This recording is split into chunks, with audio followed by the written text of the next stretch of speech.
Allahumma sholli wa sallim ala sayyidina Maulana Muhammadin wa ala alihi wa sahbihi asma'in nama ba'du.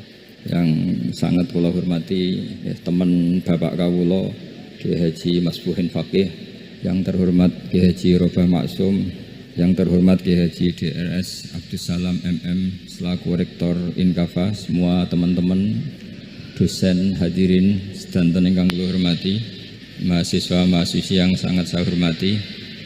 Tadi sudah dikatakan oleh MC, di antara alasan saya datang karena bapak saya ini temannya Kiai Masbuhin. Itu salah ya. Memang bukan di antara ya, karena itu memang. Kalau di antara ini sembrono. Karena kalau saya datang karena kalian itu dosa besar. Saya ini di rumah punya ibu sudah sepuh, punya pondok. Artinya saya punya kewajiban. Secara fikih kewajiban itu hanya bisa digugurkan oleh wajibun a'dhamu minhu, oleh kewajiban yang lebih apa? Besar. Kayaknya kalau mahasiswa-mahasiswa di sini tidak cukup untuk mengganti kewajiban itu.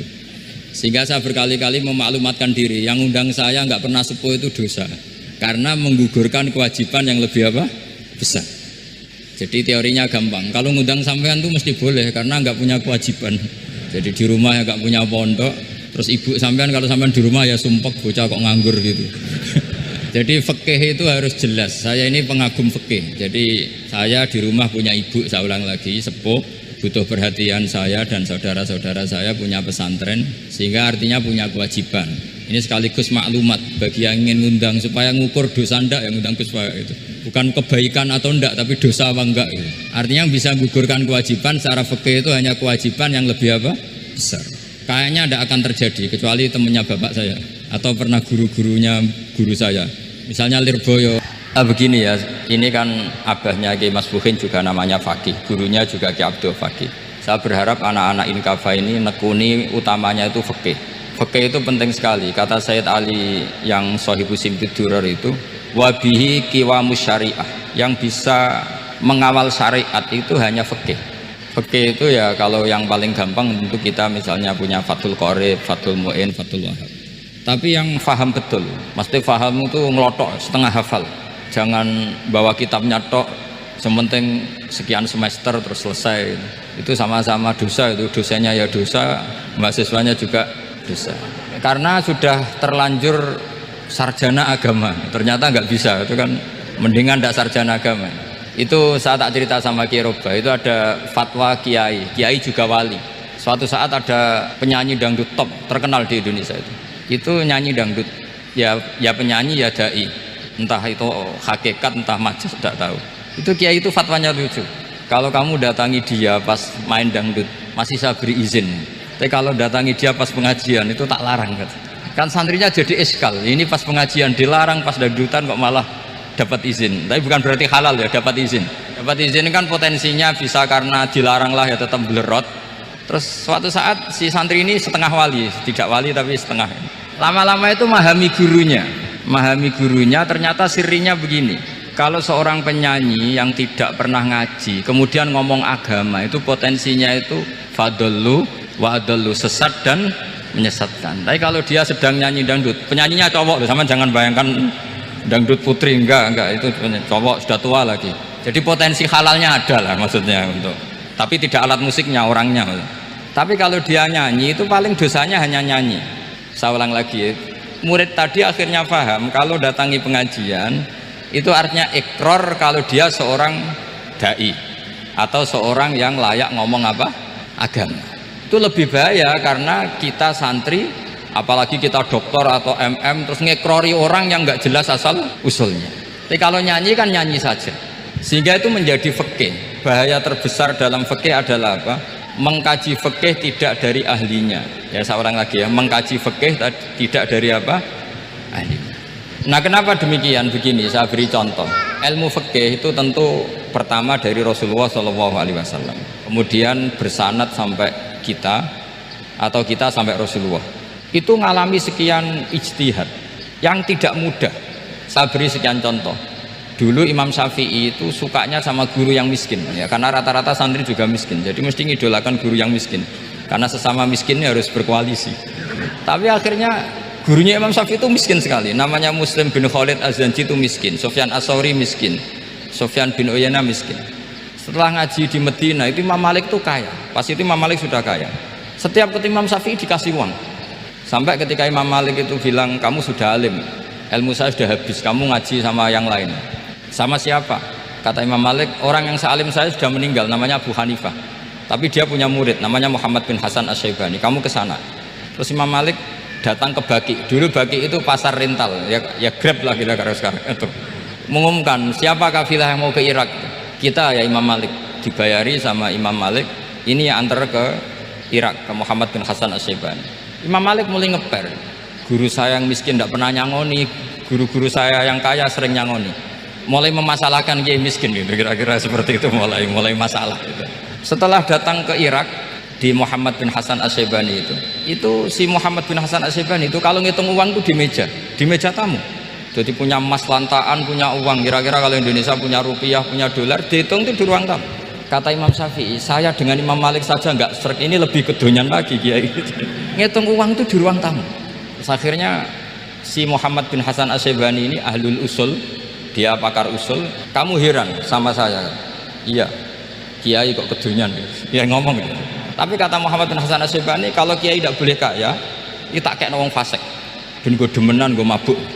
Oh jangan, nanti dipakai maksiat. Penjenengan mawon kersane digetokan, berarti kiai oleh sugih, pun angsal-angsal. Semenjak itu jadi satu fikih bagi Imam Syafi'i. Ternyata kalau mengharamkan kiai sugih berarti membolehkan yang fasik sugih. Kalau yang fasik sugih bisa dipakai i'anah alal maksiyah.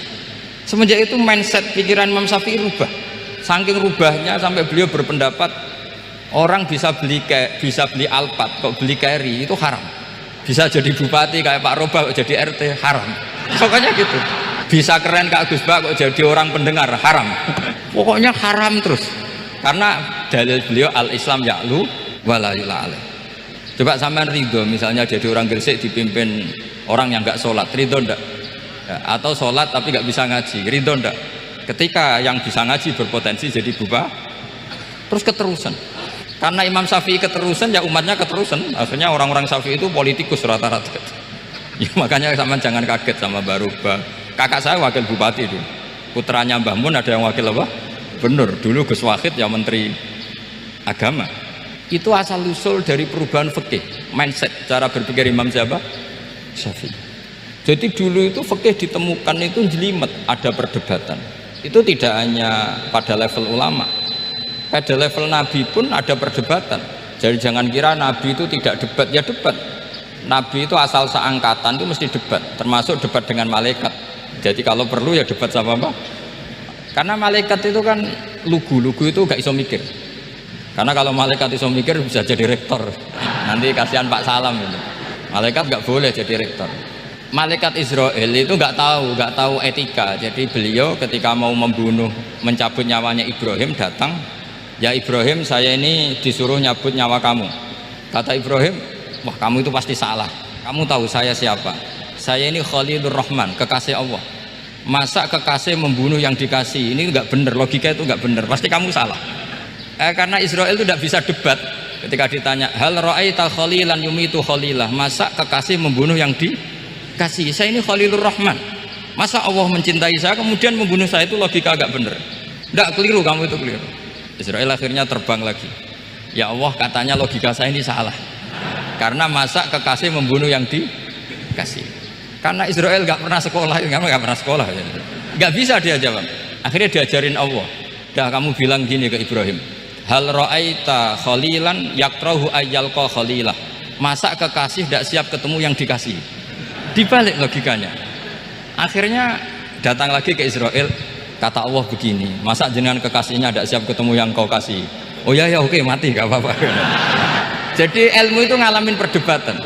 Jadi saya datang murni karena Kiai Masbuhin, bukan karena MC. Itu dosa besar kalau saya datang karena MC. Karena saya punya kewajiban yang lebih besar.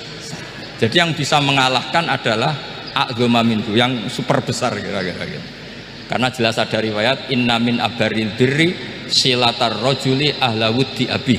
Ya, inna min abaril birri silatar rajul ahla wuddi abi. Di antara kebaikan yang sangat baik adalah seseorang menyambung teman bapaknya. Padahal sampean kan gak mungkin teman bapak saya. teman saya aja tidak mungkin, nggak level apalagi bapak saya kan. Jadi malah mohal itu. Jadi ilmu itu harus mengalami satu gesekan, karena logika itu bisa dibalik. Nah karena ilmu itu mengalami satu gesekan, satu logika yang bisa kayak iya kayak enggak. Hingga jargon ya, jargon di dunia ijtihad itu begini. Ra'yuna shawabun yahtamilul khata' wa ra'yuka khata'un yahtamilus shawab. Pendapat saya benar tapi mungkin salah.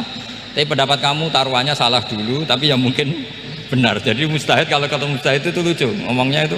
Ra'yuna shawabun yahtamilul khata'. Pendapat saya tarifnya benar dulu tapi ya mungkin salah. Kalau pendapat kamu salah tapi ya mungkin benar atau mungkin bisa salah, ya tidak tahu, pokoknya mungkin benar. Nah kenapa demikian? Begini, di luar masalah tauhid, seorang lagi di luar masalah tauhid itu tentu ada masalah-masalah yang sifatnya ijtihadiyah. Ya saya ulang lagi, yang sifatnya apa? Ijtihadiyah. Dan ijtihadiyah ini nggak pernah selesai karena muqtadul hal, konteks kesejarahan maupun konteks kesempatan itu tidak sama. Dulu kiai-kiai itu ngaramkan dasi, ngaramkan celana, karena yang celananan yang dasinan itu penjajah, sehingga mantasabbaha biqaumin fahuwa minhu. Tapi lama-lama kiai-kiai itu ya pakai dasi, pakai celana. Ya karena dianggap sudah tidak mantasabbaha biqaumin fahuwa minhu. Ini ngalami pergeseran. Semua ijtihad itu ngalami pergeseran. Lalu pertanyaannya begini, lalu ijtihad apa Gus yang permanen? Yang permanen ya ijtihad dengan alatul ijtihad, dengan alat-alat apa? Ijtihad. Saya beri contoh misalnya begini. Nabi Musa itu yang ngalami ijtihad. Kata beliau karena kangen Allah, itu ingin melihat Allah karena kangen. Rabbi arini anzur ilai. Qala lan tarani walakin anzur ilal jabal. Ya sudah, namanya orang kangen ya ingin melihat. Ya sudah gitu aja. Sehingga ahli ilmu kalam itu berdebat. Kalau kata ahli sunnah, karena Nabi Musa minta ingin melihat Allah, berarti melihat Allah itu jaiz, mungkin. Karena Nabi gak boleh bodoh meminta sesuatu yang mohal. Maka antipatinya ahli sunnah terhadap pendapat Mu'tazilah itu antipati. Karena menurut pendapat Mu'tazilah Allah itu qadim, Allah itu laisa kamislihi syai'un, sehingga gak bisa dilihat. Pertanyaannya adalah berarti Nabi Musa meminta sesuatu yang mohal. Itu bodoh sekali sampai gak tahu mana mohal, mana apa? Jaiz. Makanya kata Imam Ghazali, masa Nabi Musa yang Nabi nggak tahu kalau melihat Allah itu mohal, sampai minta berarti nganggep itu jaiz atau boleh. Itu cara pandang orang-orang ahli sunnah apa? Wal jamaah.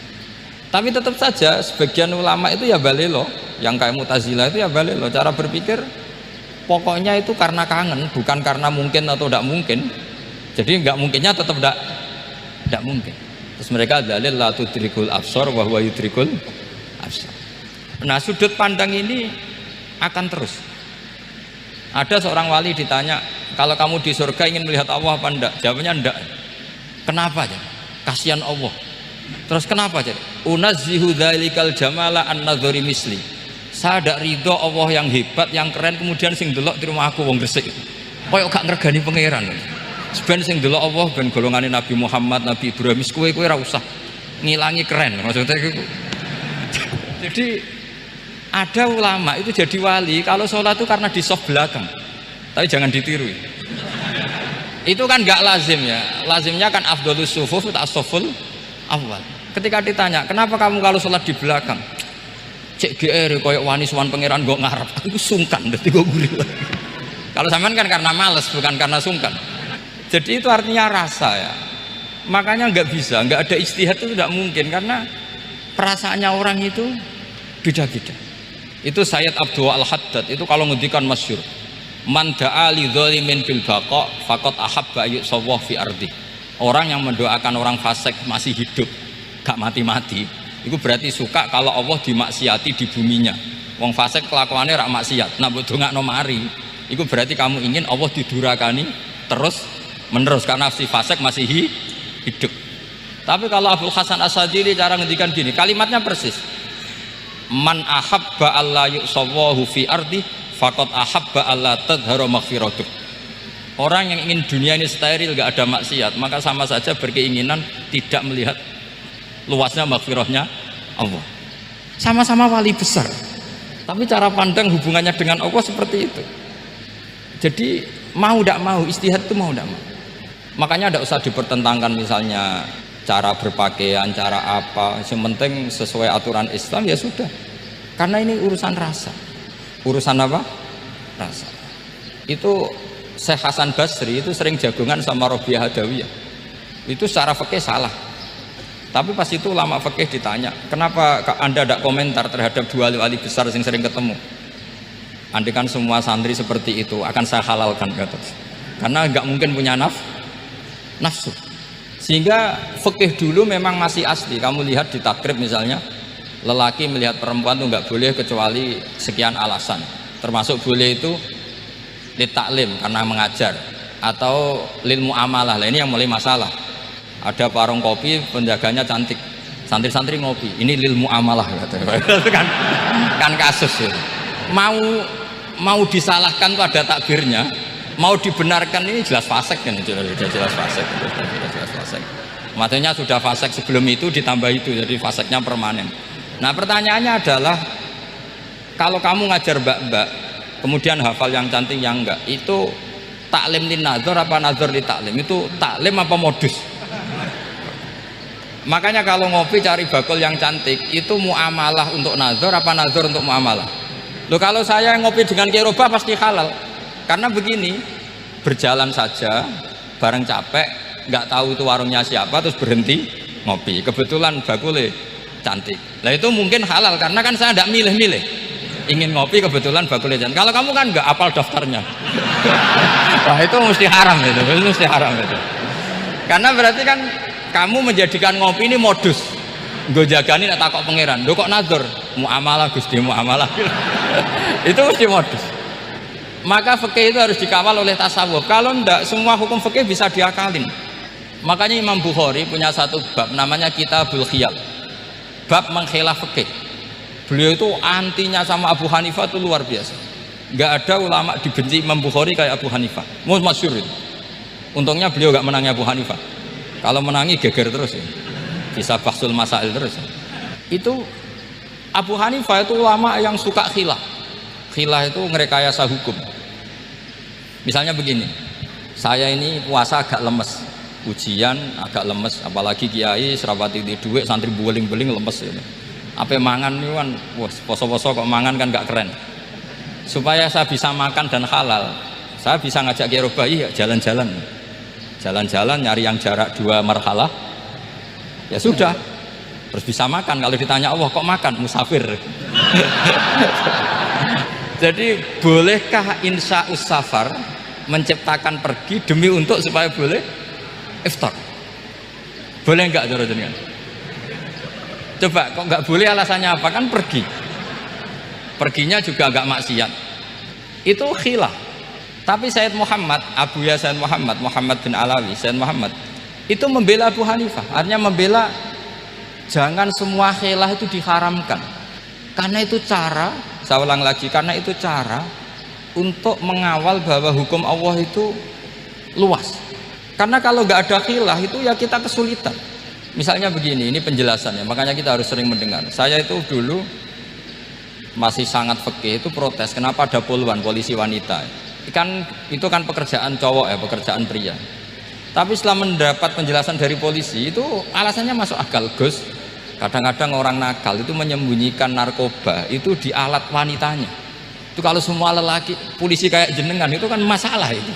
Sehingga memang harus ada polisi wanita karena sebagian pengedar narkoba itu perempuan dan menyembunyikannya di tempat itu. Kalau semua polisi cowok kan gak kebayang. Sehingga kita akhirnya mendengar membolehkan polisi itu wanita. Ada wilayah yang harus wanita. Begitu juga ada pertanyaan, kenapa sih dokter kandungan itu cowok? Saya punya banyak santri yang muhibin saya itu dokter kandungan. Tak tanya, kamu itu kok cowok kok jadi dokter kandungan? Kan pekerjaannya seperti itu. Dia jawabnya lucu. Dari 10 yang tes jadi dokter kandungan, itu yang cewek itu lulus 2, yang cowok lulus semua. Karena ketika cewek dites melihat ketuban pecah darah itu langsung pingsan. Sehingga yang secara psikologi dablek itu kan memang lelaki. Jadi roh wong nyak sewakit santes. Kadang nggak lahir-lahir dinteni nang jopo rokokane santai. Itu kalau cewek yang jadi dokter kandungan itu nunggu jam 11, jam 4 sudah pingsan. Nah ini cerita, bukan berarti saya menghalalkan, enggak. Kita harus mendengar, saya ulang lagi, kita harus apa? Dan itu setelah mendengar itu nanti jadi disiplin ilmu, yaitu namanya fikih. Saya berkali-kali cerita di mana-mana cerita, fikih itu harus dievaluasi karena ini masalah furu'iyah. Saya berkali-kali cerita di mana-mana cerita, hukum berteman orang fasik gimana? Pasti orang jawab haram karena takut ketularan orang fasik. Tapi kalau dibalik, hukumnya bina orang fasik gimana? Ya baik, umatnya Nabi bisa bina kalau berteman. Kamu bisa bina orang fasik tanpa berteman? Gak bisa. Jadi kalau dibalik, hukum berteman orang fasik gimana? Haram. Hukumnya bina orang fasik baik, bisa bina kalau berteman. Berarti berteman orang fasik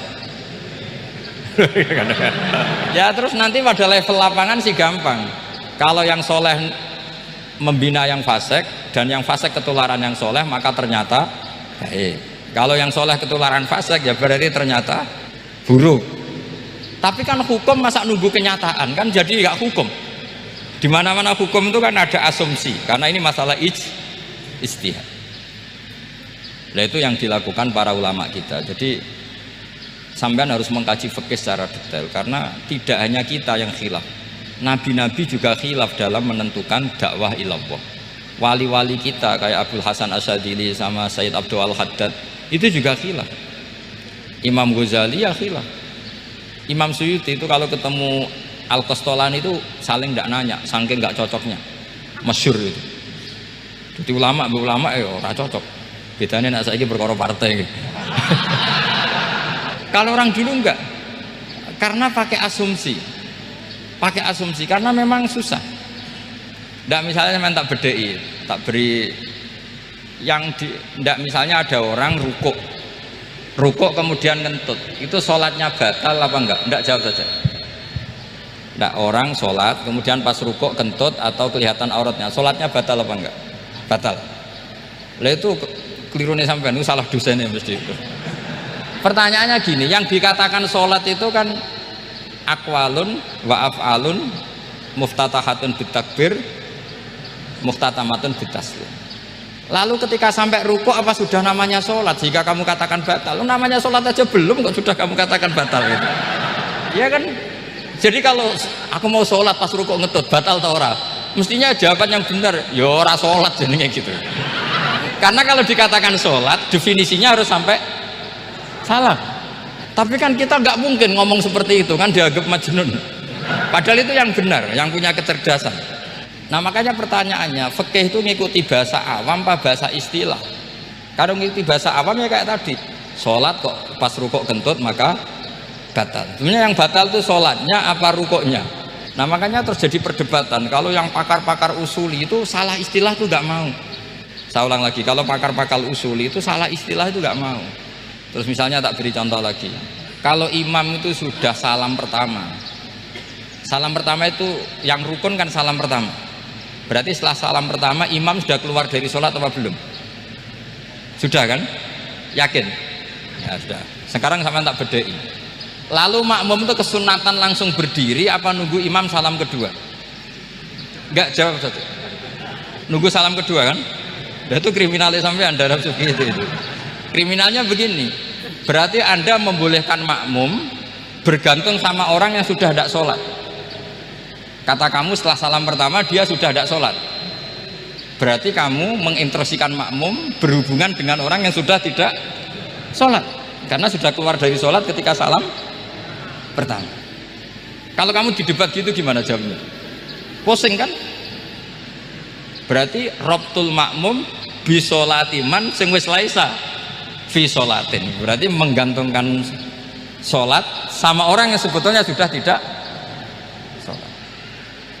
Ada yang jawab, sebagian ulama fikih tetap disunatkan menunggu salam kedua karena salam kedua itu masih paket meskipun tidak rukun, dia paketnya selesai. Tapi selalu pertanyaannya gini, lalu setelah salam pertama itu imam masih sholat gak?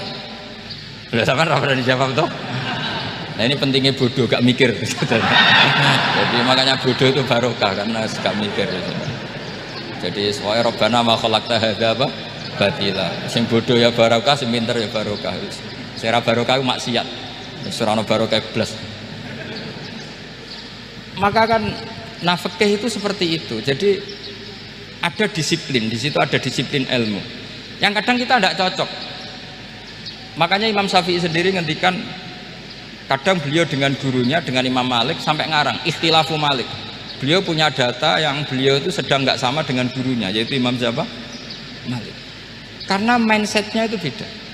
Tidak sampai misalnya saya tanya, sholat itu harus menghadap kemana? Tidak, jawab saja. Kiblat kan. Ukurannya apa coba? Namanya madhep. Wajah apa dada? Imam Syafi'i milihnya dada. Sekarang praktekkan dalam dialog keseharian. Saya jagungan sama Kiai Roba seperti ini, terus wajah saya begini, madhep enggak? Nah, itu masalah. Terus pertanyaannya, madhep dengan dada itu fi sholat apa fil qiyam? Loh enggak, kalau fi sholat pas sujud dada kamu madhep mana coba? Kamu enggak pernah mikir kan? Ya madhep pakai dada itu kan kalau berdiri, kalau rukuk sama sujud, loh itu ulama itu jelimet gitu. Makanya jarang yang menekuni profesi ulama itu, menekuni proposal banyak, karena memang susah. Jadi ulama itu orang yang cara berpikir sudah aneh, sehingga mereka detail. Maksudnya menghadap itu apa ukurannya? Ukurannya kalau berdiri ya dada, tapi nggak bisa kamu katakan at-tawajjuh fi sodri, aturan dalam sholat, fi kulli sholat. Pertanyaannya lah, kalau rukuk sama sujud dadanya menghadap kemana coba? Maka itu ilmu yang sudah jelimet. Nah ulama usul fikih, ulama yang nggak mau salah per detail hukum. Sehingga menurut Imam Rafi'i, misalnya kalau beliau ditanya sujud itu gimana ya, asal wat ujabha ya sujud. Tapi kalau menurut Imam Nawawi harus melibatkan 7 apa? Anggota, yaitu al-jabha, wal yaden, warukbaten, wal qadamen. Oke, Imam Nawawi kita ikuti. Tentu keseharian kita pakai Imam Nawawi, yaitu berdasar hadis umirtu an asjuda ala sab'ati a'dzumin al-jabha wal yaden warukbaten wal qadamen. Berarti berapa? 7. Tapi pernah saya cek di kitab karangannya Imam Syafi'i, ketika beliau ngendikan saya suka kalau orang sujud itu melibatkan 7 anggota berdasar hadis ini. Tapi kata beliau wayah tamilu, dan bisa saja sujud yang watul jabhah itu sudah cukup. Terus kata Imam Syafi'i, limadha, karena Nabi ketika sujud itu hanya ngendikan begini, sajadalaka wajhi wa sam'i wa basori. Gak ada di hadis wayadi wa rubati wa qadami. Ya sudah, akhirnya itu sudut pandang. Terus gugatan kedua begini, ada orang muslim yang sujud sama berhala. Untuk menjadi murtad itu harus 7 anggota apa cukup watul jabhah alal ardi? Untuk sah menjadi murtad itu, untuk sah menjadi murtad cukup watul jabhah alal ardi harus 7 anggota. Untuk keabsahan murtadnya itu tidak jawab. Makanya ini tugas dosen-dosen ini meminterkan ini, karena namanya sudah faqih. Faqih itu ahli fikih yang detail, namanya faqih. Kalau ini mutafaqih. Jadi bukan tafakuha tapi tafakuha, kayak tamarodo. Jadi wazannya nanti itu wal idhari ma laysa fil waqi'.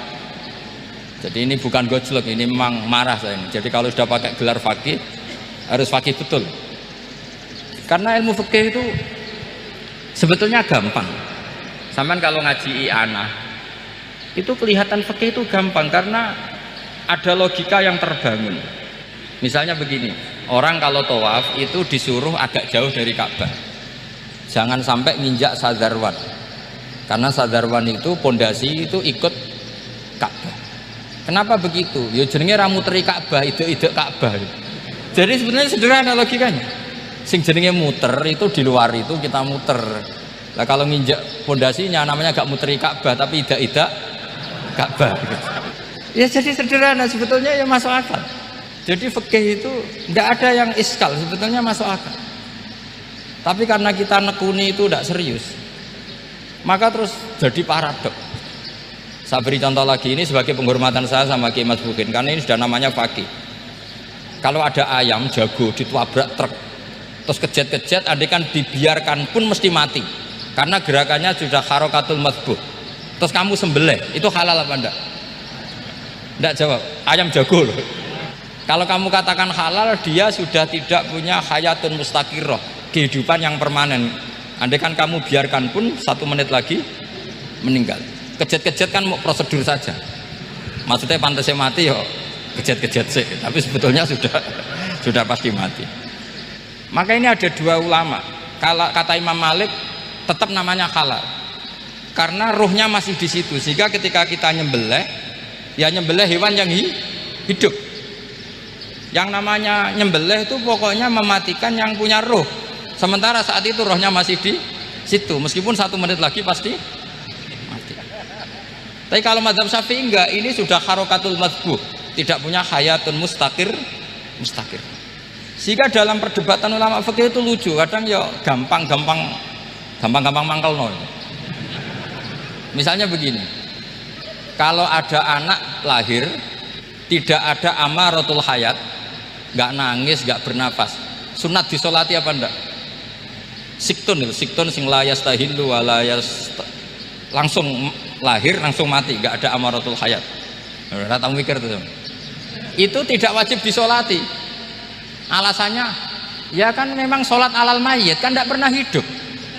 Di mana-mana mayit itu setelah hidup mati, ini kan tidak pernah hidup.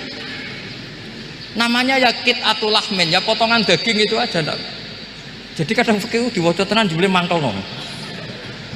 Terus ketika di kitab Minhajut Thalibin itu, kalau kamu keluar mani itu wajib mandi enggak? Wajib kan? Kalau keluar mani inzal itu kan wajib mandi. Nah, kenapa nifas atau wiladah keluar bayi? Kenapa ibu-ibu kalau keluar bayi wajib mandi? Alasannya lucu. Li'annal walad maniyun pun akidun, ini kan wis mani cuma mengkristal. Jadi kadang pakai mangkel loh. Apa ya kok sembrono itu masuk wajib mandi wiladah itu karena apa? Li'annal walad maniyun mun akidun, ini kok mani sing wis mengkristal, mani sing wis jelalatan lah, lahir nuangis macam-macam. Jadi ternyata karena kenapa fikih butuh alasan nyari hadis tentang keluar anak mandi itu nggak ada yang sorry, yang ada adalah tentang inzal, innamal ma' minal. Akhirnya dicari-cari, ternyata walad itu maniyun munakid. Lah ini problem fikih. Sampean harus siap dengan pelajaran seperti ini, meskipun sampean mungkin wong priayi, tapi ini ilmu. Ya, saya ulang lagi, ini ilmu. Sehingga ulama itu mau tidak mau harus mau mendengar, karena logika yang terbangun itu nunggu kalau mendengar. Kayak tadi malaikat Israel baru sadar, masa kekasih bunuh yang dikasih, masuk akal, iso mikir juga Israel. Kalau sama sampean sih nggak nerima, tetap selonang-selonang. Ini masalah Ibrahim Khalilur Rahman. Sehingga kita di alasan fikih itu harus kita dengar. Saya dulu itu, saya sampai sekarang itu sama, kalau bayi lahir masih sudah berbentuk bayi, saya sendiri berpendapat sebaiknya disolatin kalau sudah berbentuk apa? Bayi, meskipun tidak nangis, tidak ada amaratul hayat. Kan yang digugurkan itu wajibnya, bukan masalah boleh dan tidak. Itu banyaklah perdebatan ulama di bab itu. Saya beri contoh lagi perdebatan ulama. Ini contoh-contoh fikih karena ini khusus penghormatan status fakih tadi. Itu kalau ada orang mati, jenazah itu kalau sholat itu kan umumnya jenazah di depan, kita nyolati di belakang.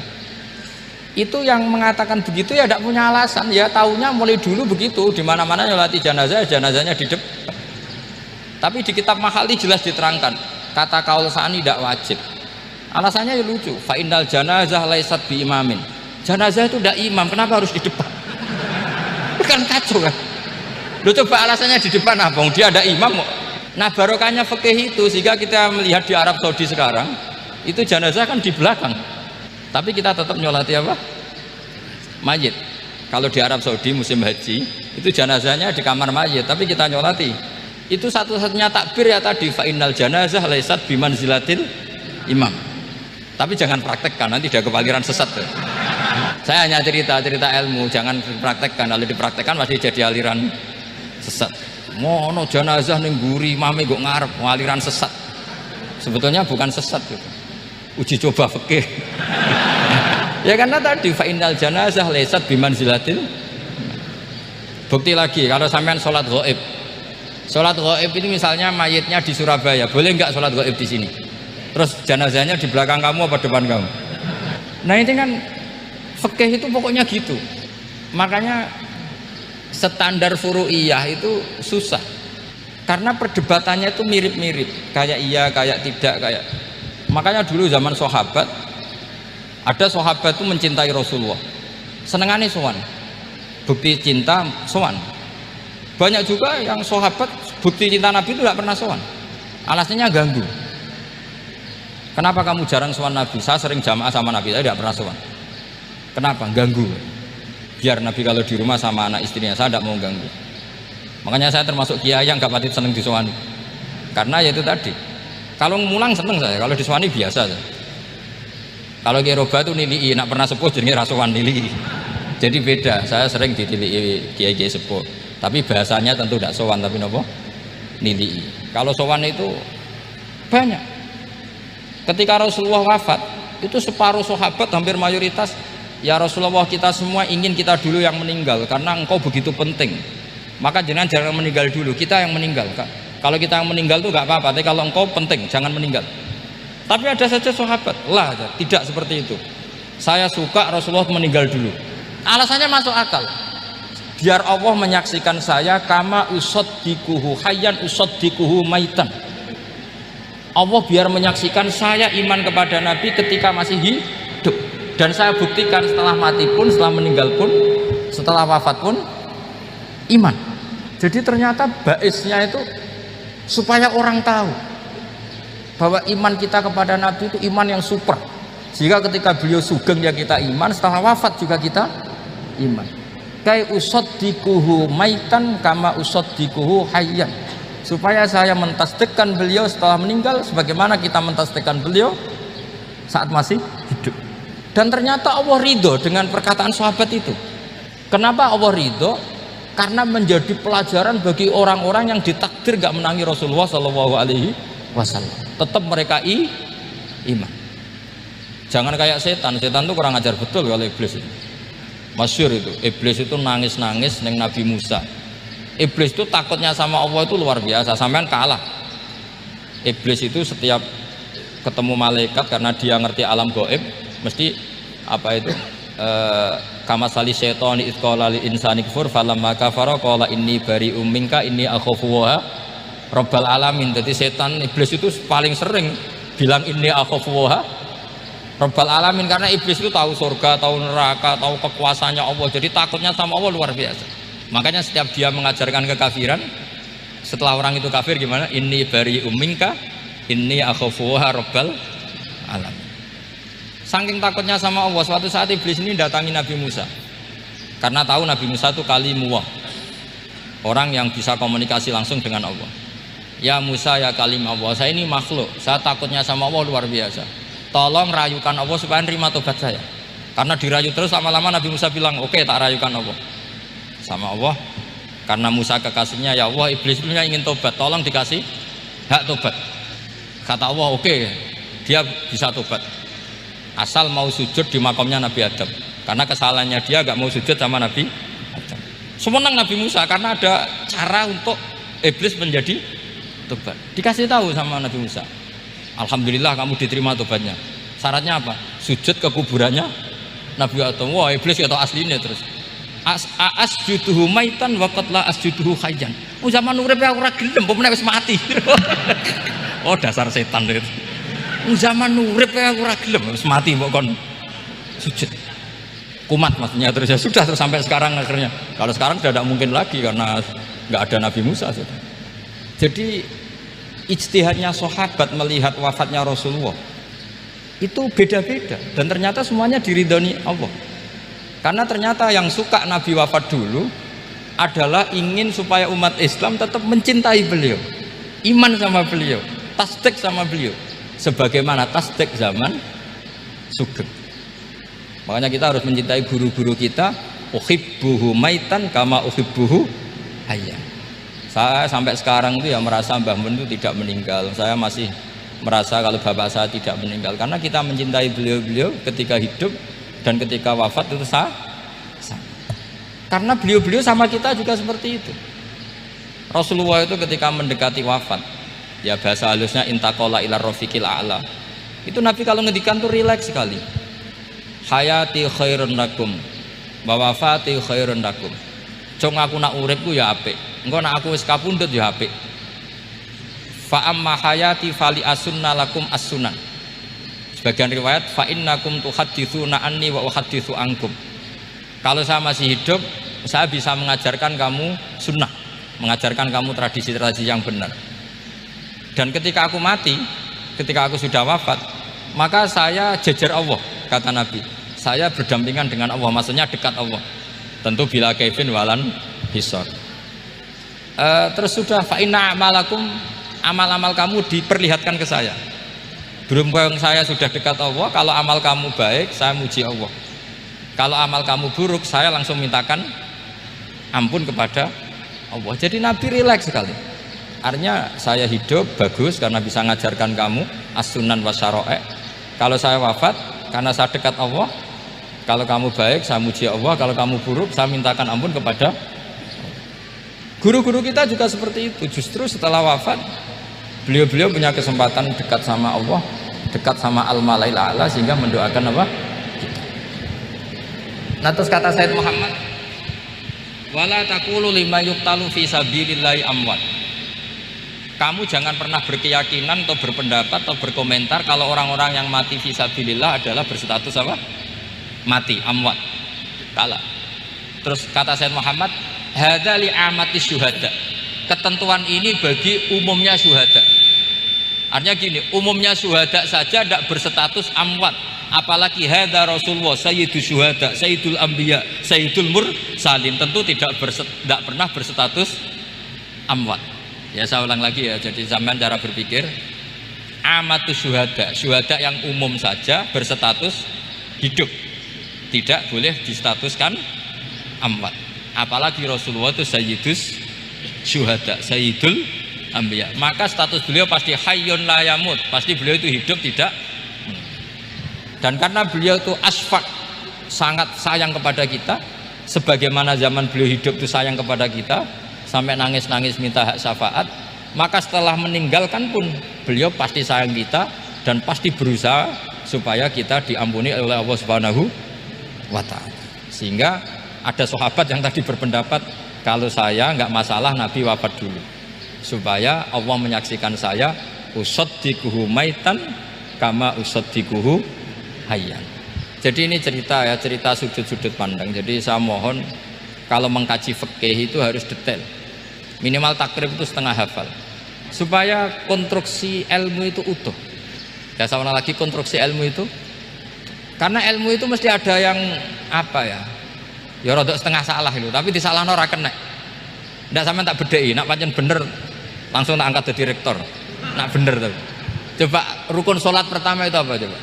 Rukun sholat pertama niat sama berdiri dulu mana?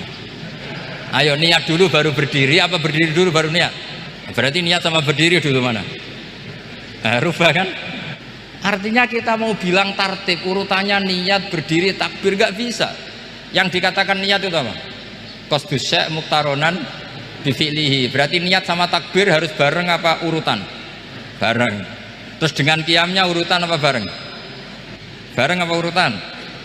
Loh enggak, kalau urutan berarti takbir dulu, duduk, baru berdiri. Nah maka seperti ini itu mau tidak mau kita salah. Dikatakan tartib ya salah, dikatakan serentak ya salah. Cuma karena kita bodoh, gak tahu mikir itu, alhamdulillah kan di situ itu. Lo coba niat sholat, loh, niat, takbir, qiyam dulu mana? Niat, takbir, qiyam dulu mana coba? Dulu qiyam. Nggak ada kitab yang mengatakan arkanus sholat awaluha. Oh, dianggap kitab kriminal. Makanya ngendikane ulama-ulama di sarah-sarah, mau tidak mau sebagian istilah itu tasamuh itu wis gampang ngono kok repot. Karena kita tidak bisa detailnya. Coba misalnya puasa Ramadan itu wajib apa? Tabyitun niat, nginep no niat. Sing darani nginep itu umure lama apa enggak? Lama kan? Sekarang sebelum 2 menit kamu baru niat, sah apa enggak? Sah. Itu sempat nginep apa enggak 2 menit itu? Enggak sempat kan? Jadi ilmu itu, makanya kata ulama-ulama, pokoknya ilmu itu mesti ono unsur tasamuh. Tasamuh itu ya tiga gampang. Apa? Tiga gampang. Misalnya Imam Syafi'i berpendapat mashu ba'dir roksi. Itu kata beliau walau sya'rotan fi hadir roksi. Meskipun satu rambut asal masih di wilayah kepala. Tapi kalau rambut itu dikeliwir, dibasuh di sini nggak sah. Karena sudah keluar dari batas apa? Kepala. Imam Syafi'i cara berpikir kan ya ngene iki jenenge basuh sirah. Tapi cara Abu Hanifah enggak. Ya enggak, yang namanya megang kepala itu ya minimal 1/4 lah. Masa gitu dikatakan megah. Lalu ulama usul fikih itu berdebat. Sesuatu itu sesuai masodaknya. Masodak itu yasduku alaihi kadza, yaitu ini tadi saya cerita ke Ibu Khin tentang ngaji Jamul Jawame. Ini ilmu yang di Jamul Jawame. Sesuatu itu ukurannya mayasduku alaihi kadza apa dengan takrif definisi. Misalnya gini, sholat itu batal dengan makan. Kalau kamu sholat makan batal nggak? Nggak, jawab saja. Batal. Itu satu upo apa satu piring? Nggak, jawab saja. Satu upo sudah batal. Sekarang bab makan di ngurmat tamu. Cung tamuku keimangan. Iku sak upo apa sak piring? Nah ini kan tidak fair, di bab tamu makan satu piring tapi di bab sholat satu upo. Maka pertanyaannya, lalu penamaan sesuatu itu berdasar masodak mayasduku alaihi ismu kadza atau berdasar uruf? Ukurannya apa coba? Maka terus jadi perdebatan. Nah ini di sini ini pentingnya ulama, karena ya sekarang saya bedai sekarang. Cengkeh itu wangi apa enggak? Kategorinya cengkeh wangi kan? Kalau orang bikin kue tar pasti pakai apa? Cengkeh. Pakai wedang ronde supaya manis, apa wangi dikasih apa? Cengkeh. Nah itu saya berkali-kali cerita, pernah mau dipikirkan orang Islam itu nggak boleh rokok karena dianggap pakai apa? Mewangi, karena ada apa? Cengkeh. Tapi terus didebat, kalau gitu berarti orang Jumatan sunat rokok karena Jumatan disunatkan pakai pewangi. Wah itu kan akhirnya tuh, wah iya repot ya. Jadi kalau cengkeh kamu kategorikan pewangen, yang orang Islam nggak boleh rokok karena pakai cengkeh yang wangi. Konsekuensinya orang Jumatan sunat rokok karena berarti di masjid pakai apa? Pewangi. Kan sesat semua. Jadi itu ilmu. Makanya selain fikih mateng itu ada ilmu yang namanya usul fikih. Usul fikih itu yang neliti itu. Mayasduku alaihi kadza. Jadi yus ngono iku darani ngono. Saurang lagi. Ngono iku wis darani ngono. Ora perlu roh detail. Ya, saya ulang lagi, ora perlu roh detail. Makanya Abu Hanifah itu misalnya basuh wajah, wis angger kecelok ngene iki basuh wajah. Nek Imam Syafi'i kan detail. Mimbaini manabitis sya'ri sampai ila somahe udunehi ila dzakon. Terus manabitis sya'ri Imam Syafi'i nambah apa? Ghaliban. Kenapa ditambahi ghaliban? Karena kalau orang budak manabitis sya'rinya di sini. Jadi itu fikih. Jadi fikih itu jelimet. Padahal kita ini nggak pernah berpikir secerdas Imam Syafi'i, tapi akhirnya ya mikir juga. Nah, gak ditambahi ghaliban, mana bitis syarinya orang budak kan? Sini. Terus sekarang perdebatannya, orang budak basuh mastur roksi di sini sah nggak? Karena tadi itu wajah apa kepala gitu. Kan jadi bingung gitu. Ya makanya ini mukadimah saya supaya sampean lebih disiplin belajar apa? Fikih, dan setidaknya didiskusikan lah kitab-kitab Minhajut Thalibin atau kitab-kitab Mahali, karena di situ nanti ada perdebatan dan perdebatannya itu indah sekali. Kayak tadi ada yang mengatakan jenazah harus di depan, tentu dalam kondisi normal kita ingin jenazah itu di depan, tapi ada kondisi itu tidak normal kayak di Masjid Haram. Lalu solusinya gimana? Ya kita ngikuti kaul sani, fa innal janazah laisat bimanzilatil imam. Jadi kalau di sini normal ya sudah kita sholat ya normal aja lah. Masa jenazahnya di belakang kamu sholat, nanti jenazahnya iri, sekali-kali di depan aja kok gak boleh gitu. Malah jadi repot tadi. Jadi karena apa ya? Kalau kita mengkaji tidak panjang itu bahaya. Karena ilmu tadi, ilmu itu ada logikanya. Imam Ghazali dalam bab warid sama maurud itu gak setuju sama Imam Syafi'i, dia Maliki. Ya kalau dalam mazhab Syafi'i yang populer kan kalau ada najis airnya sedikit kan dikucurkan supaya al-ma'u itu warid. Kalau warid punya kekuatan menghilangkan. Tapi gak boleh najis diletakkan di bejana yang ada airnya namanya maurud. Tapi Imam Ghazali dalam hal itu ngikuti Imam Malik, nggak ada bedanya warid sama maurud. Karena logika Imam Ghazali gini, misalnya ini ada najis ya mik ini ada najis di sini, atau sarong lah, contoh paling gampang kan sarong, ini sarong najisnya di sini, kamu kucuri. Ketika kamu kucur, air yang lewat ini kan tidak ada dua kola, kemudian ketika terkena najis mutanajis kan. Kalau dia sudah mutanajis, dia punya kekuatan menghilangkan najis apa enggak? Enggak kan, karena dia sendiri berstatus mutanajis.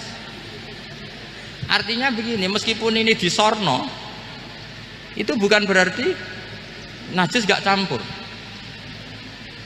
Nah terus sampean misalnya bantah, tapi kucurannya wakil, terus nanti semua tersisa hilang. Ya kalau gitu nggak ada masalah kan, pertanyaannya kan karena banyu itu satu ciduk. Sehingga Imam Syafi'i mengatakan, cara berpikir Imam Ghazali, air itu oleh Allah dikatakan mutahhirun, mensucikan. Ya sudah, kalau ada air berarti mensucikan, baik caranya warid maupun maurud. Bukan karena air itu menghilangkan najis, karena tadi logikanya yang sudah kena najis, air ini sudah berstatus mutanajis, berarti pas mulai lewat ke bawah dia statusnya apa? Mutanajis, ke bawah lagi berstatus mutanajis. Misalnya sampean bantah, tapi mutanajis ini kan dihilangkan oleh air di atasnya. Iya kalau ada jaminan air berikutnya bisa menuntaskan. Nah najisnya bandel, gandok kan terus panjang perdebatannya. Makanya kata Imam Ghazali, sudah dalam hal itu saya ikut Imam Malik. Ikut Imam Malik, anggar ana najis kok is disori banyu ne ora mutaghayyir. Yer ya ngono iku jenenge nyucekno. Mergo banyu oleh Allah distatuskan mutahhir, mensucikan. Dadi ora usah bayangno sing jlimet-jlimet. Nah itu namanya masodak. Wis keceluk basuh ambek banyu. Berarti wis keceluk mensucikan. Itu juga satu kefiah dalam usul fikih. Ya sudah seperti itu. Ya kayak sampean kangen anak lah. Kangen anak itu ketemu wis cukup ta ora? Cara sampean wis cukup. Tapi cara anaknya sampean ketemu tok ra nyangoni. Nah. Lalu ukurannya itu ukuran anak apa ukuran orang tua? Enggak ukuran anak apa ukuran orang tua? Definisi ketemu lalu. Ukuran orang tua apa ukuran anak? Sama khilafnya ulama, ini terakhir, contoh terakhir dari saya. Fasyamu salasati ayyamin fil haji wa sab'atin idza raja'tum. Ada pelanggaran haji yang bayarnya itu puasa 3 hari di musim haji dan 7 hari ketika pulang. Imam Syafi'i berpendapat 7 hari yang idza raja'tum ketika pulang itu orang itu setelah di rumah. Di mana-mana pulang itu setelah di rumah. Tapi menurut Abu Hanifah enggak. Asal sudah balik kanan dari Mekah, dia di perjalanan puasa sudah sah. Karena bagi penduduk Mekah kalau kamu sudah balik kanan namanya pulang. Seperti ini saya nanti setelah acara saya pulang. Pasti Kiai Robah kalau ditanya Gus Bak kemana, sudah pulang. Tapi tanyakan istri saya. Jadi orang sini kalau saya sudah pamit, sampean bilang saya pulang enggak? Gus Bak kemana? Sudah pulang. Tapi tanyakan istri saya, belum pulang. Lalu ukurannya ini jenengan apa istri saya? Lah mau enggak mau, karena Allah hanya ngendian wasab'atin idza raja'tum, dan 7 hari ketika kamu sudah pulang. Ukurannya siapa coba? Ukurannya penduduk Mekah apa keluarganya? Kalau ukurannya penduduk Mekah, asal orang haji sudah cabut ya disebut pulang. Tapi kalau ukurannya keluarga, asal belum sampai rumah belum disebut pulang. Itu yang seperti kita dulu ketika era Wesel, zaman Ki Mas Bukin, Ki Roba Mondok, saya kan era Wesel. Angger wong tua bar ngeposno, anakku wis tak kirimi kan gitu. Wong wis diposno. Tapi masih 3 hari. Jari anake durung dikirimi. Bener mana coba? Ya kira-kira seperti itulah usul fikih. Saya mohon anak-anak Inkafa ini mengkaji itu.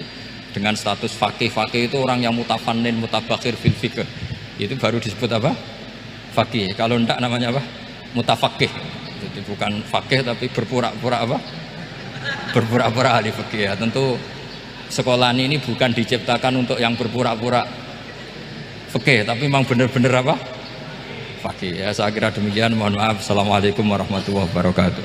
Yang sangat kula hormati dan yang kita hormati bersama guru kita semua Kiai Haji Abdul Wahab Maimun, sedanten para tamu ingkang kula hormati, wonten Pak Hafid, wonten saking kepolisian, saking tentara, Ki Awani, wonten Ki Ahmadi, sedanten Pak Fadli, sedanten ingkang kula hormati, saking Kakanwil, sedanten ingkang kula hormati, wonten Ketua DPR, sedanten ingkang kula hormati. Kula badhe matur tentang Maulidur Rasul sallallahu alaihi wasallam. Jadi kathah kitab madaih, kitab-kitab ingkang ngelem Rasulullah sallallahu alaihi wasallam. Tapi boten enten sebaik yang kita waris. Kados berjanji tiba simtuduror, beberapa kitab memang dados tradisi kabiran an kabirin. Kalau tak bahasa Indonesia sebagai mewakili nggih Mbah kawula, nggih guru kawula Kiai Haji Abdul Maimun, karena niki kathah tamu dari berbagai pulau, kathah santri dari berbagai pulau. Wonten teori umum Islam itu untuk orang-orang peneliti, tiang-tiang pemikir, wonten kata-kata laulam yakun ma jaa bi Muhammadun dinan la kana fi aqlin nasi hasanan. Kalaupun Muhammad tidak memaklumatkan Islam ini sebagai agama, akal itu tetap menerima ini sebagai satu kebaikan yang luar biasa, sesuatu yang sangat rasional, sesuatu yang sangat klimat, muntahal ilmi. Misalnya teori bahwa yang berhak jadi Tuhan itu siapa? Ya yang paling awal, wal awal. Karena tidak mungkin eksistensi Tuhan ini didahului oleh yang selain Tuhan. Sehingga teori bahwa Allah itu qadim, Allah itu awal, dan yang berhak jadi Tuhan itu yang awal, itu mbok tidak dikatakan sebagai agama. Akal itu muttarrun ila qabulil haq, kata Imam Syafi'i, li'annal uqula muttarratun ila qabulil haq, karena akal itu dipaksa untuk menerima kebenaran. Sehingga ketika Islam diuji oleh komunitas yang lain, Nabi dengan rileksnya ngendikan qul ja'al haqqu wa ma yubdi'ul batil wa ma yu'id.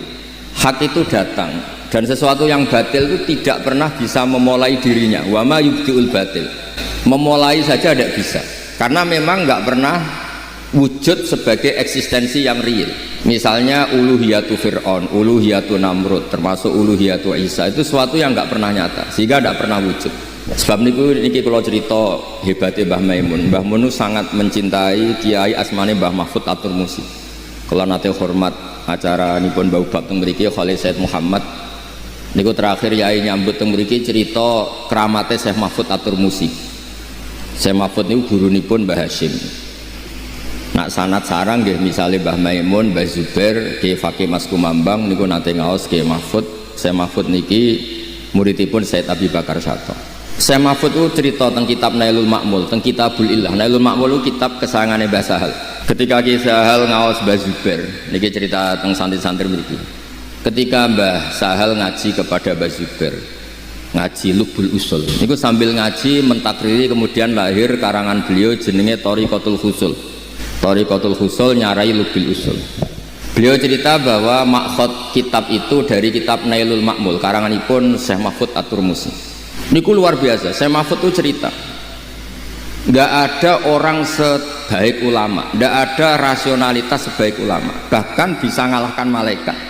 Karena ketika malaikat dipuji-puji di depan Rasulullah, niku Nabi ngendikan wajar malaikat iman, wong tahu hamalatul arsy, tahu aras, tahu surga neraka. Ini ada imannya orang-orang yang tidak tahu, tapi imannya setingkat sama yang tahu. Dia niku para ulama. Ceritanya Syekh Mahfud At-Turmusi teng Kitabul Ilah saged jenengan cek. Suatu saat Imam Amudi kabudut, biasanya mas saya mereka mau saya Amudi, wonten sing maos Amidi, ngangge Hamzah Amudi. Niku pas kabudut, beliau itu guru matematika. Niku kalau cerita tentang putih-putih, beliau guru matematika. Muridnya itu curiga, mosok guru matematika mlebu swarga. Guru matematika tenan, maksudnya mboten gaji, guru-guru ikhlas. Penting ikhlas niku, mboten ikhlas ruwet donya niku, mboten ikhlas ruwet. Tapi gaji ge angsal, niku rezeki, tapi mboten ikhlas itu masalah. Kalau baleni gaji itu mboten masalah, tapi mboten ikhlas niku masalah. Niku Imam Mahdi ketika kabudut itu muridnya niku tanglet, ma fa'alallahu bik, apa yang diperlakukan Allah untukmu. Jawab Imam Mudi niku, aku kon mulang malaikat. Mboten enten. Jenengan mlebu swarga mon mikir niku mboten ken mulang malaikat. Terus Allah dawuh teng Imam Mudi, ya Amudi istadilla ala wahdaniyati bi hadrati malaikati. Manjen niku kula apal. Istadilla bi wahdaniyati fi hadrati malaikati. Coba terangkan dalil bahwa saya ini satu di depan para malaikatku. Apa jawaban Imam Mudi? Kula apal tenan dawuh beliau. Ya malaikat Allah nisbatus naini wassalasa was satruse ila malani hayatallah nisbatul far'i ilal asri fatabatal wahid. Semua angka mulai 2, 3, 4 sampai miliar sampai triliun itu nisbatu dzalika ilal wahid nisbatul far'i ilal asli. Mbok angka loro 3 sampai 1 miliar itu statusnya tetap al-far'u, tetap cabang. Yang paling pokok adalah satu. Qul huwallahu ahad. Malaikat manduk-manduk. Artinya meskipun kita sebagai manusia itu tidak pernah melihat Allah, tapi kita berkeyakinan Allah itu pasti satu. Karena tidak ada angka kecuali dari mulai angka satu. Makanya beliau ngendikan ya malaikat Allah nisbatus naini wassalasah ila ma la nihayata lahu kabeh ku nisbatul far'i ilal asli. Al aslu huwa napa? Al ahad, angka satu atau al wahid. Malaikat manduk-manduk. Kata malaikat mandek man kira Allah langsung oleh iman itu koyok malaikat. Dan ini kangkang mbak-mbak sing ngaos teng mriki, sebab itu semua pondok pasti ngajarkan pertama tauhid wajib akli. Wajib akli itu ma la yutasawwaru fil akli adamuhu. Enggak kebayang secara nalar itu tidak ada. Dan ini yang dimaksud Nabi nafsiri dawuh Allah ketika Fathu Mekah, qul ja'al haqqu wa ma yubtiul batil wa ma yu'id. Ketika al-haq ini datang, al-haq itu apa? Ya tadi, nggak mungkin angka 2, angka 3 kamu katakan angka yang pokok. Nggak mungkin orang yang dituhankan misalnya Nabi Isa atau siapa sajalah yang dituhankan itu menjadi pokok, nggak mungkin. Yang pokok adalah al-awwal. Awal itu siapa? Ya al-ahad tadi, al-wahid. Sebab niku ketika Rasulullah SAW ngendikan siapa wong paling keren, dijawab malaikat. Ya wajar kono iman mengerti pangeran. Para sahabat ya wajar iman mengerti aku tak didik aku. Tapi tuba liman amana bi walam yaroni. Sing aneh iku ora roh aku tapi iman be. Sebab niku di klasmen kehormatan niku mboten enten sing menandingi ahlul ilmi. Syahidallahu annahu la ilaha illa huwa. Karuan Allah tentu nomor 1. Wal malaikatu normal karena malaikat ini penjaga aras, penjaga surga neraka, wajar lah kalau iman.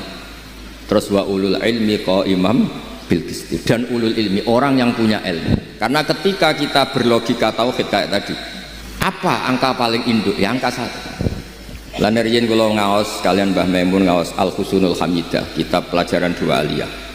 Niku pengarangnya gambarno sifat 1. Niku ngangge gambar. Gambare sampean cek apik cek elek tetap dimulai saking nuktah 1 titik. Kamu gambar apa saja pasti dimulai dari 1 titik. Karena nggak mungkin gambarmu apik cek elek tetap dimulai dari 1 titik. Ini disebut nuktatil wujud. Sehingga sirrinya bismillah itu dimulai dari bismillahirrahmanirrahim titik ebak. Mergo ana nuktatul wujud wa bi yastamiddu minhu kullu maujud. Dawe Said Abi Bakar Satot kitab Anah wasirul ba niku fi nuktati. Rahasianya ba itu di titiknya. Karena titik itu pengganti kata ana nuktatul wujud. Kata Allah saya adalah titik awal wujud. Wa minni yustamaddu minhu kullu maujud. Dan dari saya kewahidan saya yustamaddu atau yastamiddu minhu kullu maujud. Terus niki ngaji diroyah.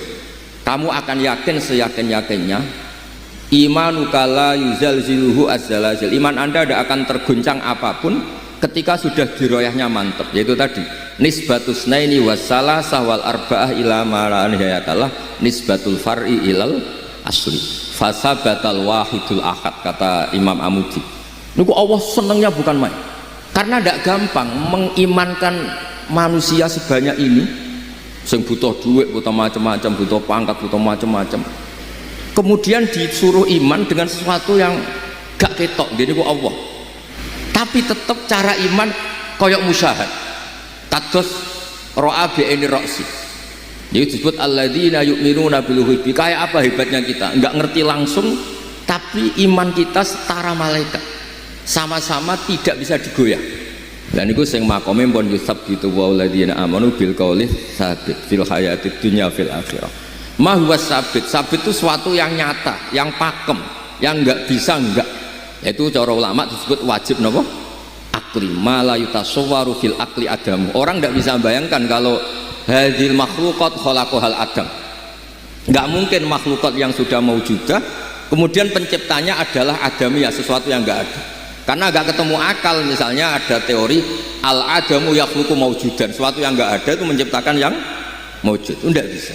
Makanya sekali Nabi lahir dan memaklumatkan kebenaran, Allah ngendikan muji nabine bal naqdhifu bil haqqi 'alal batil fayadmaghuhu fa idza huwa zahid.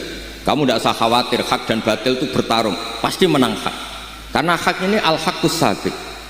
Lalu kalau suwun guru-guru teng mriki aja bosen-bosen nerangno wajib napa? Akli. Guru-guru madin, guru-guru kelas ojo bosen-bosen nerangno wajib akli. Dongane dikurangi. Di donga niku repot, nak mandi jare ijazahe top, nak ora mandi terus nyalahno ijazahe repot. Bangsa donga niku kula nak ana wong raine ra rai mustajab, nak yo ijazah ben kula ijazahe. Misale ra duwe dhuwit njuk duha atau Fatihah, engko seminggu ra mandi nu terus nyalahno sing ijazahe. Padahal salahe sing diijazahi. Kula nu termasuk kiai sing rapati sering donga, mergi mboten perkara napa-napa. Perkarane niku nak umat dilatih donga niku tambah akeh sing terus terkenal ngobos ngono. Maksudnya misalnya niki kaji padi donga, Gus kula dadekno ketua DPR, kaji kabeh itu. Nak ra mandi terus ketok, apa meneh presiden, bupati, gubernur kan lagi bar terus wah ra mandi donga Gus Pak Juta ora dadi bupati. Repot. Nak mandi terus dikoyokno dukun dibaleni meneh. Nah, repot-repot. Mulane kula terkenal mboten sering donga. Kula nggih ngertos donga mukhul ibadah nggih ngertos, tapi ya ampun sering-sering. Sing paling pokok niku ilmu. Mulane dari Imam Bukhari, enggak ada kata yang boleh mendahului kalimat tauhid. Padahal kalimat tauhid itu kalimat sing dadekno sampean mlebu swarga. Kecuali kata ilmu. Ini dari Imam Bukhari. Ini tenggene ayat fa'lam annahu la ilaha illallah. Enggak ada kata yang boleh mendahului kata la ilaha illallah kecuali kalimat yang terkait ilmu. Siji ge fa'lam annahu la ilaha illallah utawa asyhadu alla ilaha illallah. Semua itu kata yang terkait. Lan kula suwun kangkang sedanten. Santri putra maupun santri putri kula suwun imanen ku imanan sing kamilan, iman sing bidalail al-qat'iyah bil hujjatil wadihah. Ini kados Imam Amudi wae. Imam Amudi kan mulang tauhid teng para malaikat. Kenapa kita sebagai manusia tahu betul kalau Allah itu satu? Terus diterangkan nisbatusnaini wassalasah ila ma la nihayata lahu nisbatul far'i ilal asri. Semua angka berapapun itu binisbat ke angka satu, itu semuanya cabang, semuanya nginduk angka satu. Terus kul huwallahu napa? Ahad. Sama, semua gambar, semua tulisan pasti dimulai satu titik. Lah titik yang di bismillah itu sing al mu'jiz. Mu'jiz niku delalah wis pokoke ora kepikiran. Sing dipilih Allah niku pertama ba.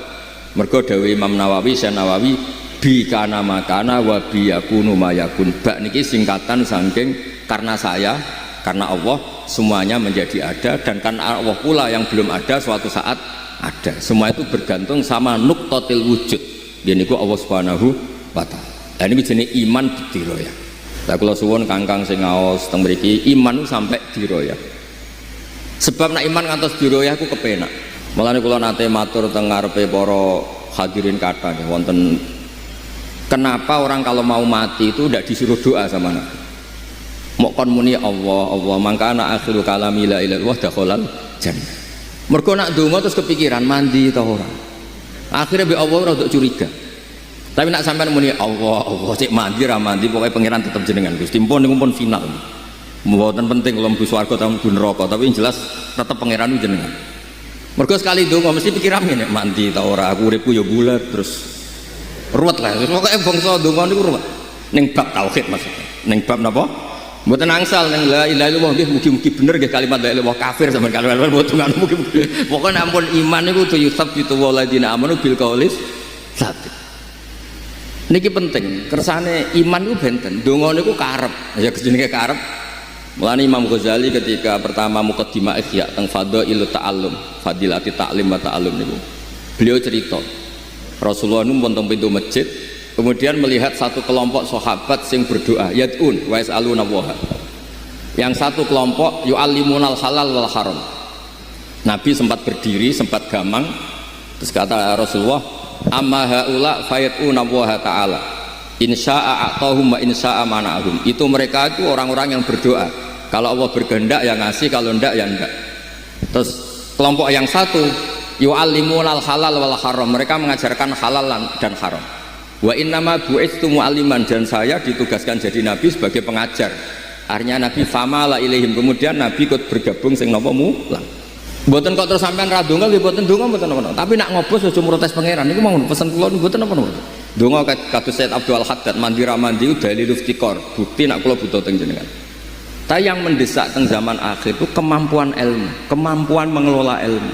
Karena kalaupun mengelola ilmu kados wae mbok donya kaya apa rusake tetep al-wahidul qahar namung Allah. Kula nate dijazahi Mbah Mun sanurihim ayatina fil afaq niku niki cerita ilmiah mun, karena ini yang saya tekuni. Kula kan maknani hak maknani sanurihim ayatina fil afaq. Kula maknani normal. Sanuri bakal merono ingsun Allah him ing wong-wong mukmin, tiang-tiang sing saleh. Wis dhewe Mbah Mun. Ya ora kudu saleh, him ya wong akeh. Terus kula sempat bantah, tapi memang ranahnya ilmiah, jadi boten nglamak, boten sok latek. Tapi jenengan sering dalil bahwa ayatum bayinatun fi suduril ladina utul ilm. Ya ora, tapi ayat iku him tetep wong akeh. Ora kudu wong Islam, ora kudu wong apik. Lah kok saged? Umar iku orang Islam isih kafir, Allah ngresakno paham ya paham Quran, berarti sanurihim ayatina ya Umar. Ya akeh wong kafir dadi him ing wong akeh. Terus kula nggih ra dibantah, napa kados Mbah Karim mangger him wong akeh wa mengkono dalika mengkono ya ngono, pokoke ngono. Kula sempat bantah, dawuhe Mbah Zubair nak rujuk kedah akhir. Ya iku Mbah Zubair bin Mbah Zubair, Mbah Karim bin Bapak Karim. Tapi apapun itu ilmiah. Artinya ketika Anda yakin him ini kepada ulama atau sholihin, fakaifa bi islami Umar khina sami al-Qur'ana walam yakun yauma idzin musliman. Kalau him kamu rujukkan orang Islam, lah Umar ketika sami Al-Quran wa amanah itu dereng ate mondok, mboten ate dulang Pak Takhrir Sayyidina Umar. Dereng ate bayar iuran teng mriki dereng. Tapi dengar Quran iman. Jubair bin Mut'im niku orang pinter-pinter wong Arab.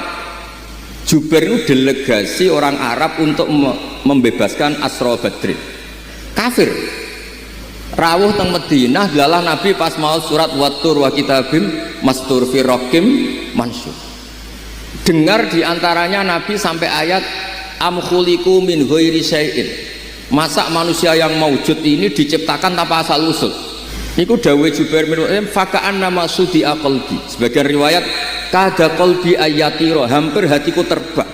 Niku Nabi dereng selesai sholat, habis sholat salam Nabi langsung diparani Jubair bin Mut'im, aslam itu saya Islam, otak saya, pikiran saya habis oleh ayat tadi.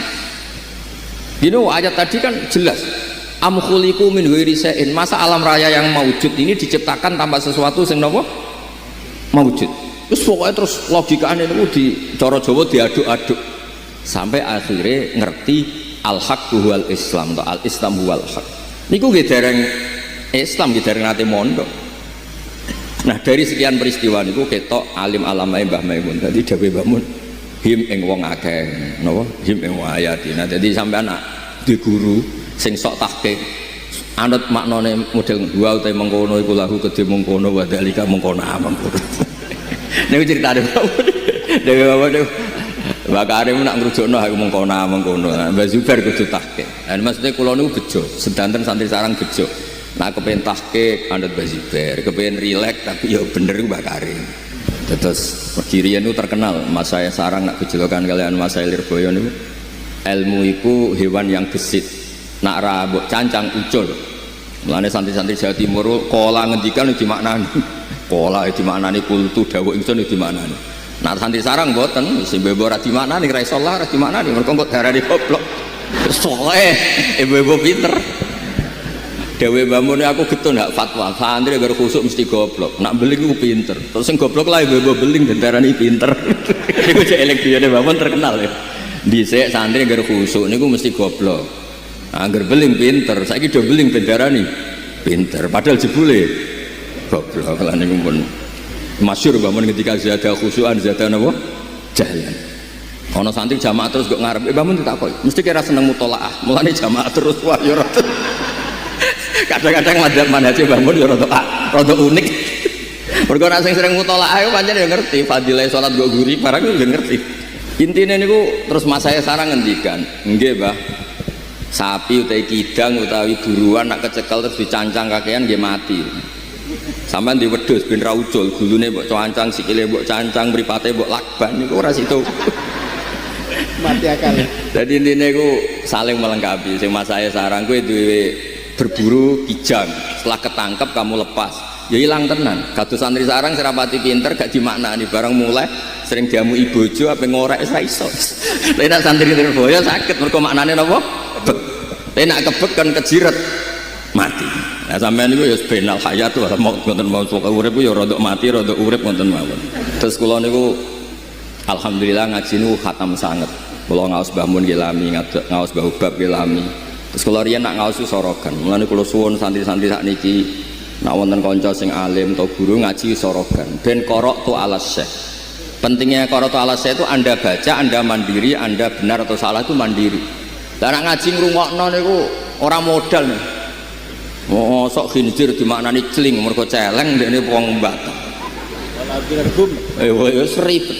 Kula niku jan nate nyekseni tenan wonten guru kalah kalian murid gini. Faman mengkoti sapane wong saraka nyolong sapa man albedota ing anduk. Bedo dimaknani anduk. Gurune takok, "Cong kok anduk?" Bareng gitu. Iku macane ndok, Juk. Lha niku gurune kalah mergo muridé berarti nyuri anduk boleh, Pak. Ya enggak boleh. Kan yang haram nyuri ndok. Kalau anduk boleh ya enggak boleh. Berarti sama dong, Pak. Anduk sama ndok sama-sama haram. Kok repot tuh? Akhirnya ya pun ndok ya angsal, anduk ya sama-sama statusnya napa haram. Kalau suwun makalah niki napa lawalam yakun maja'a bi Muhammadun dinan lakana fi aklin nasi hasan. Nah niki pun Pak Sekjen dugi niki mungkin pidato Pak Sekjen. Mesti njalukno sepura ketua umum sing mboten dugi niki. Mboten wani mboten nggih. Terus kula suwun santri-santri al-hukmul akli atau al-wajibul akli niku ditanamkan betul. Sehingga jenengan ketika ngadepi apapun termasuk ngadepi sakaratul maut kowe yakin hakul yakin Allahu al-wahidul ahadus somad. Karena angka 2, 3 sampai 4 sampai 5 niku dibanding angka 1 niku napa nisbatul far'i ilal asli. Sedanten nggih selamat hadir niki Bapak Sekjen sedanten para mas saya. Ini bisa bukan disebut sekjen.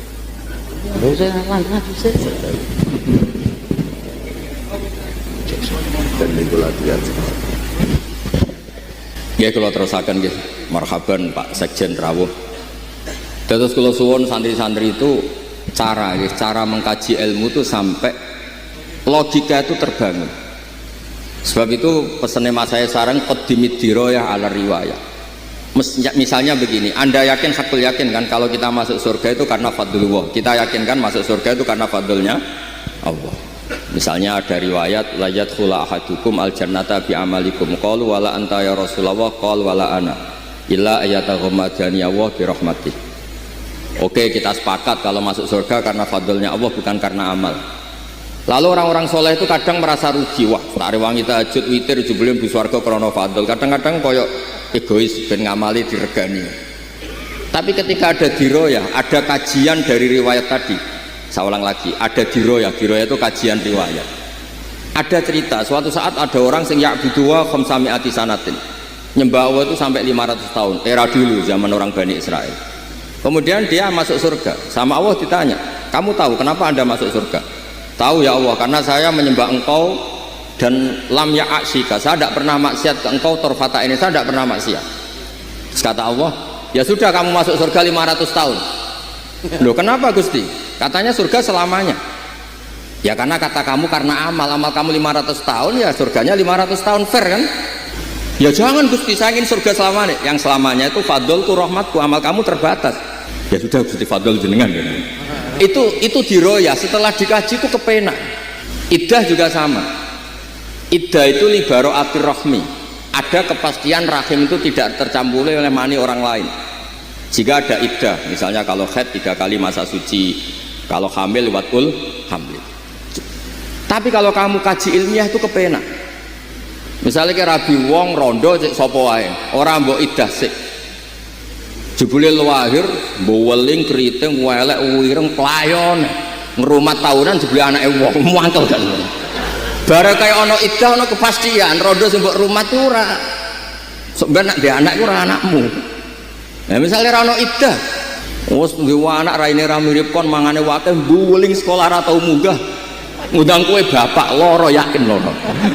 Lho baru kaya idah iku kepenak kan. Maksudnya ilmu itu iku jenis diroya. Jadi riwayat kita pegang sambil terus ngaji napa?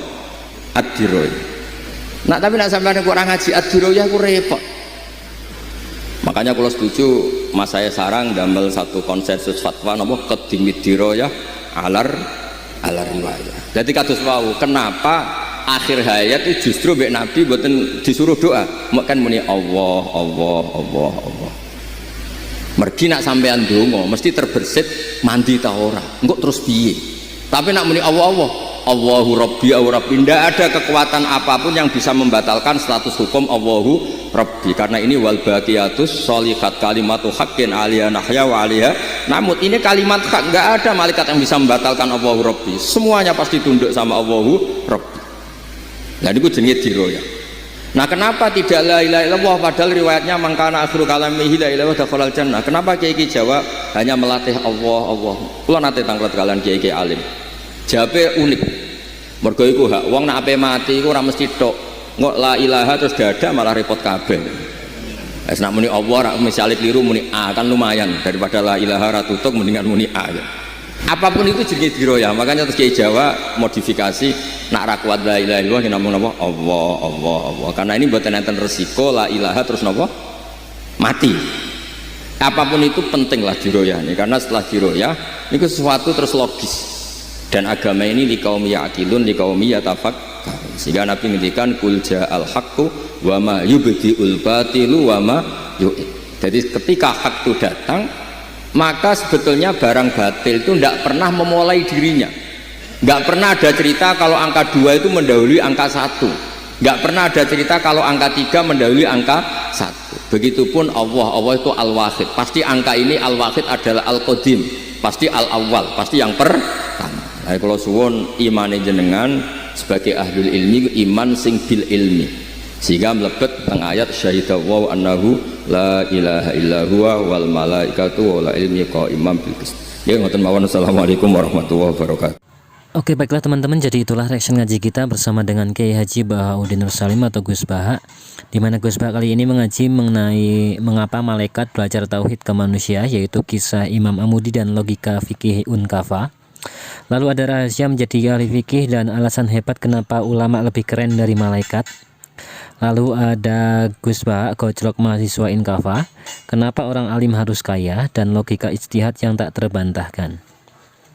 Selamat datang teman-teman di channel kita ini, channel Ngaji Nahdlatul Ulama dan channel Ilham Syarjini.